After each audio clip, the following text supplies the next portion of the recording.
தேர்தல் எப்போ வேண்டுமானாலும் வரலாம், விரைவில் வரலாம், ஒரு 3 மாதம் கழித்து வரலாம், ஒரு 6 மாதம் கழித்து வரலாம். ஏன்னா ஆட்சி என்பது மெஜாரிட்டியோட வெற்றி பெறலவங்க எல்லாம் தெரியும் உங்களுக்கு. மெஜாரிட்டியோடு இல்லை, மெஜாரிட்டி நான் 234 தொகுதிக்கு பாதியில் என்ன 118 வரணும். இப்போ எவ்வளோ ஜெயிச்சாங்க? 108 தான். இப்போ சில கூட்டணி நம்மோடு இருந்த கூட்டணி கட்சி, நீங்கள் திமுக தான் ஜெயிக்கணும், ஸ்டாலின் தான் முதலமைச்சர் ஆகணும் ஓட்டு போட்டிங்கள்ல, தமிழ்நாட்டு மக்கள் ஓட்டு போட்டாங்கள்ல, அந்த கட்சி கூட்டணி நம்மோடு இருந்த கூட்டணி கட்சி ஆதரவில் தான் இன்றைக்கி இந்த வண்டி ஓடிக்கிட்டு இருக்கு. ஓடுகிற வண்டி எங்கே போய் நிற்க போகுதுன்னு தெரியல.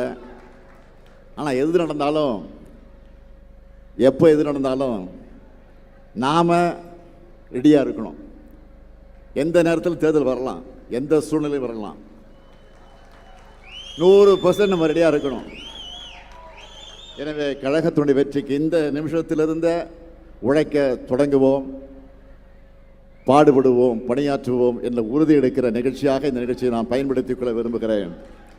எனவே தாய் கழகத்தை தேடி வந்திருக்கக்கூடிய முன்னாள் அமைச்சர் நம்முடைய இனிய சகோதரர் பெஞ்சமின் அவர்களையும், அவரோடு வந்து சேர்ந்திருக்கக்கூடிய உங்கள் எல்லாரையும் மீண்டும் ஒரு முறை வருக வருக வருக என்று வரவேற்க கடமைப்பட்டிருக்கிறேன். உண்மையாக உழையுங்க, உங்களுக்கான அங்கீகாரம் நிச்சயம் உங்களை தேடி வரும்.